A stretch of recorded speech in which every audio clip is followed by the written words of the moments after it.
เจ้าก็ยังคือคานค่าเป็นนั่นค่าเป็นนี่หาสิ่งของต่างๆแล้วกินนมของแม่ทุกเสื้อสุกุลาอีแม่ก็เฮาก็ให้กินตลอดมา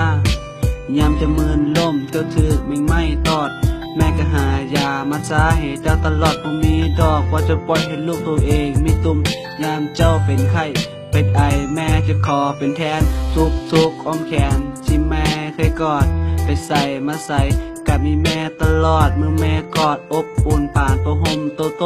อันนี้บ่ได้ขี้โม้บ่เสือไปถามแม่เบิ่งย่อว่าตอนเฮายังน้อยนิสัยของเฮาเป็นจังได๋จากขี้ดื้อจากขี้แฮะอีแม่ก็บอกเฮาแน่เฮาจะฮู้ประวัติตอนเฮายังน้อย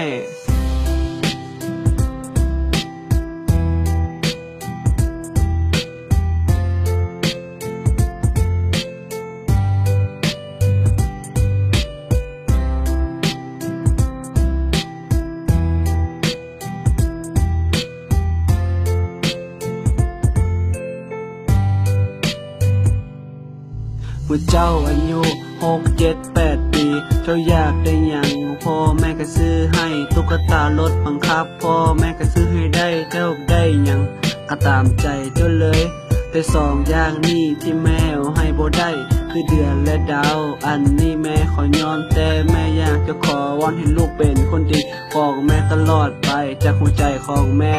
เจ้าปากได้เจ้าเขียนเป็นก็ย้อนพ่อแม่สอนตั้งแต่น้อยเริ่มแต่ก่อไก่ฮ้อนหอเหือนสาระอาอันนี้ก็แม่สอนคือกันกินข้าวบ่เป็นแม่ก็ป้อนให้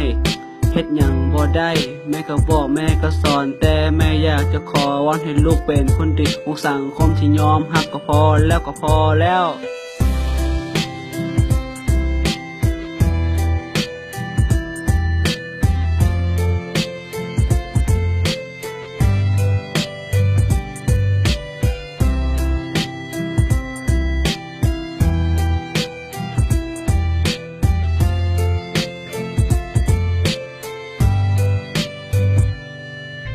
แต่สุดท้ายนี่จะขอขอบใจอีพ่ออีแม่ที่สอนเฮามาตั้งแต่น้อยจนใหญ่จะขอขอบใจคุณของเพิ่นยิ่งใหญ่กว่าจักรวาลหาหยังมาให้เพิ่นก็ยังบ่พอแก้วแหวนเงินทองที่สะสมมานั่นให้เพิ่นก็ยังบ่พออยู่จริงที่ลูกให้ได้ก็คือความรักจากลูกโอเค